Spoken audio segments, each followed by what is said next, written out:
cây là có tăng phí đập bật bên trên này cảประกวดปีโลกอันนี้กันดาลกห้องสวัสดิ์ no phải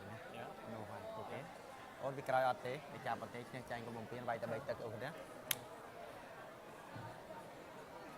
គូទី2ដែលជាមិត្តភាពអន្តរជាតិរវាងកម្ពុជាមីយ៉ាន់ម៉ាទឹកទី1 round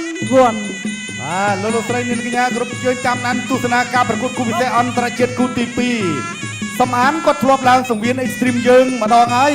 កាលនោះគាត់ផ្ដួលលីនជីនៅក្នុងទឹកទី1ហើយថ្ងៃនេះគាត់មកសាកក្តាប់ដៃជាមួយនឹងកីឡាកររបស់មីយ៉ាន់ម៉ាស៊ូម៉ូហ្សបាទកង់ចេញមករៀបមកបងប្អូនអាយយមកជើងកន្លែងនេះណាសំអានថាឡើងមកហងមាននេះគឺមកដឹងដល់ໄວហើយអូខេអត់អីទេណាចូលក្តាប់ដៃគូនេះបងប្អូនយើងថាអត់បាន3ទឹកទេបាទយើងจะមើលថាតើបាន3ទឹកអត់ហើយភាគច្រើនគ្រូកង់ចេញមករៀបនេះបើថា3ទឹកពេញនោះគឺភាគច្រើននោះគឺខ្លាចជាគូជួចិត្តហងសំអានគុណសិស្សរបស់លោកគ្រូហងម៉ាខេមដើរចូលមកដៃរបស់សំអានអ្នកតកែវឯណាគាត់នៅគ្រីវងខេត្តតាកែវដើរចូលស៊ូមូហ្សថយក្រោយទីសិនមកជើងខាច់ឆ្វេងរបស់សំអានមកជើងតងវិញលោកក្តាប់ដៃទៅវិញទៅមកចូលក្តាប់ដៃកន្លែងនេះរបស់សំអានចេញកន្លែងនេះមួយសំអានខាច់ឆ្វេងមួយដើរចូលមកដៃខាងស្ដាំរបស់សំអានដើរចូលទៀតហើយសំអានណាសំអានគូដែលបញ្ចប់គូប្រកួតលឿនបំផុត1លានរៀលដើរចូលកន្លែងនេះចេញចូលល្អមែនទែនស៊ូម៉ូហ្សនេះគឺគេឈ្នះច្រើនហើយតែជាបេតុការប្រកួតចុងក្រោយរបស់គេបំបាក់កីឡាករធនជាស្នាបាទអាយយ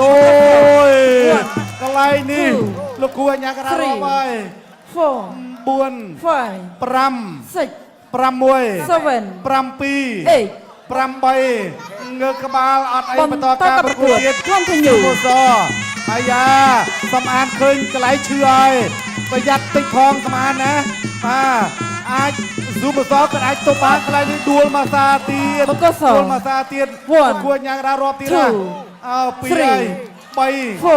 4ឥឡូវកន្លែងនេះគឺលោកគួរញ៉ាំងរ៉ាបញ្ឈប់ការប្រកួតបាត់ទៅហើយអញ្ចឹងគូនេះដូចអ្វីដែលបងប្អូនយើងបានទស្សន៍ទាយថាมันអាចបញ្ចប់ទឹកទី3ទេអបអរសាទរហងសំអាន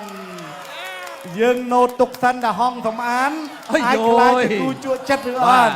លោករ៉ាស៊ីគូបញ្ចប់គូប្រកួតលឿនបំផុតគាត់នេះក្បាច់លយណាហើយគាត់ក៏សុំការអធិស្ឋានអភ័យទោសជួយទៅកាន់គូប្រកួតមកពីប្រទេសភូមាក៏មានបញ្ហាចង្កូតឥឡូវនេះសូមបញ្ជាក់ផងដែរថាធនបាទកីឡាករហងសំណាងរបស់យើងបាទហងសំអានរបស់យើងគាត់ផ្ដួលគូប្រកួតនៅក្នុងថេរវេលា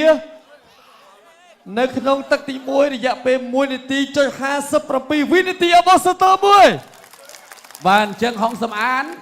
គឺរងចាំការប្រកួត4គូទៀតណាបាទប្រសិនបើមិនមានអ្នកណាដែលបញ្ចប់គូប្រកួតឲ្យលឿនដល់ហងសំអាននឹងទទួលបានទឹកប្រាក់1លានរៀលពី Extreme Cambodia គុណខ្មែរឥឡូវយើងទៅចាប់អារម្មណ៍រូបភាពយឺនណាជើងរបស់ហងសំអានដល់ជើងឲ្យឆ្វេងបាទថាដៃហ្នឹងវាដៃទៅហើយតែជើងនេះក៏ធ្ងន់ជាងដៃទៅទៀតហងសំអានក៏សូមបញ្ញាចិត្តនឹកទៅដល់អ្នកគ្រីវងតកែផងដែរស្រុកកំណើតរបស់ហងសំអានជាយាមទាត់ជើងក្រោមធ្វើឲ្យកីឡាករស៊ូម៉ូហ្សរបស់មីយ៉ាន់ម៉ាគឺគាត់ដួលហើយក៏លោកគ្រូហងសំអានក៏រាប់លើកទី1រាប់8លើកទី2គាត់គិតថាកីឡាករមិនអាចក្រោកឡើងបានទេស៊ូម៉ូហ្សហ្នឹងគាត់មិនអាចក្រោកឡើងទេឥឡូវនេះគឺហ្វ្រង់កាកំពុងតែយកសូមអបអរសាទរដល់ជ័យជំនះកីឡាករហងសំអានបាទសូមជម្រាបអបអរសាទរកីឡាករហងសំអានវគ្គក្រោយបងប្អូនបានជួយនឹងកីឡាករ